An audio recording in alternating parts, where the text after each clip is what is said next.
Hello, my name is Carl Zietz, and I am here interviewing Mr. Dalvit.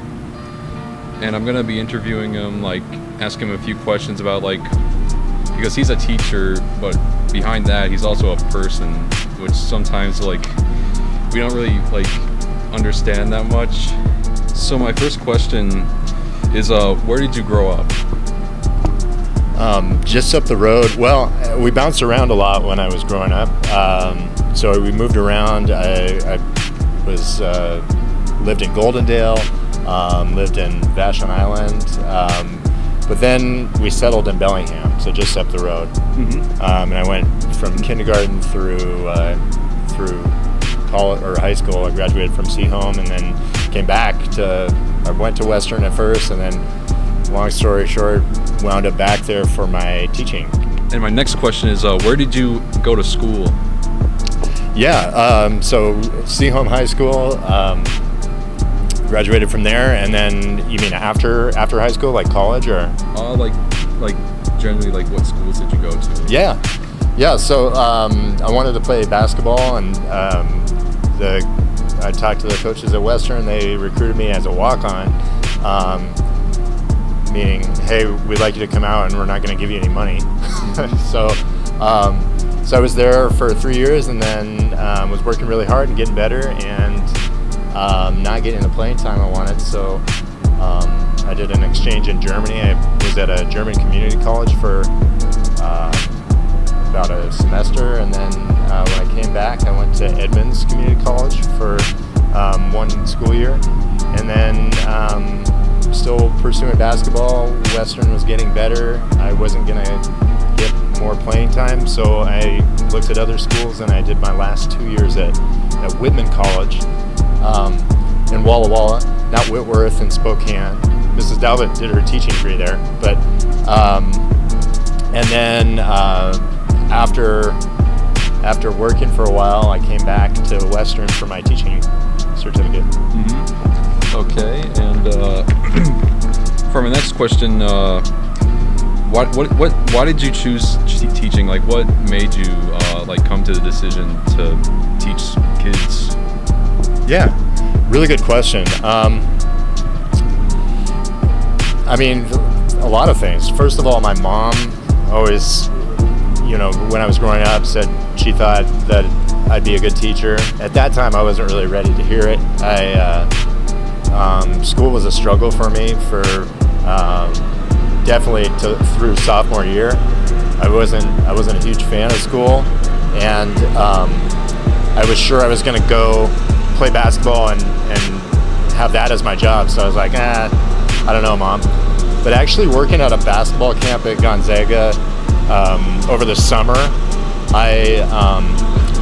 it really inspired me to want to teach because of the way that they taught the game. They found people who were willing to work hard, and they were able to break it down into ways that people could get better.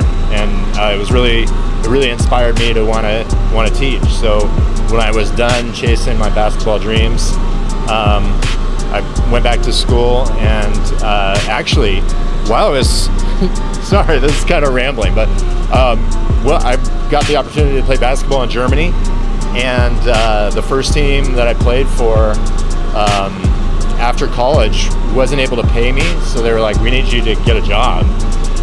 And I got a job substitute teaching on the U.S. Army base nearby, and it confirmed for me that, hey, yeah, I would like to do this when I can't play ball anymore. And for my next question, what is it like teaching the kids? Yeah, so kind of tying back into my last answer, because school was such a struggle for me, and I learned so many things later that I felt would have really helped me at the time. That was one of the things. That's one of my goals as a teacher is, hey, here are some tools and things that can help you, get through this time. And one of the biggest things was, finding my interest. It was actually basketball that made me want to work hard in school so that I could go do that. So I try to find what my students are interested in and help them use that to motivate them and to get through English and to make school a much easier place. So before I found basketball, I felt like it was kind of like a prison. Like, why am I here? I don't like school. They have me do all this busy work. And then when I discovered, oh, hey, if I want to go play basketball in college, I got to get into college. Then just that little mental shift made turning things in so much easier. Because it wasn't a place that was trying to hold me back. It was like, here, this is going to help me get where I want to go. So that made a big difference. Yeah. And for my next question, what is the easiest thing about teaching, and what's the hardest? Yeah. The easiest thing about teaching is getting to talk to people every day, getting to meet my students and get to know them as people and what they're interested in, and what's going on in their lives. That always keeps it interesting. One of the hardest things is helping students to find motivation when they've got extra things going on, or they haven't found what's going to motivate them to get through. So trying to help them find something meaningful that they can use to help motivate themselves. If you were growing up in, like, what other job would you take other than teaching, or for like your second choice? Yeah, really good question. So basketball was one that I would have liked to play longer and make some money, more money at. I made a teeny tiny bit of money, but I obviously didn't make the NBA. That would be just an incredible job. Before that, I wanted to be a fighter pilot. I'm actually way too tall to be a fighter pilot, so those two come to mind. Mm-hmm. Okay, and I don't really have any more questions, but if you have anything else to say, you can go ahead. Thanks, Carl. Yeah, thank you for taking the time.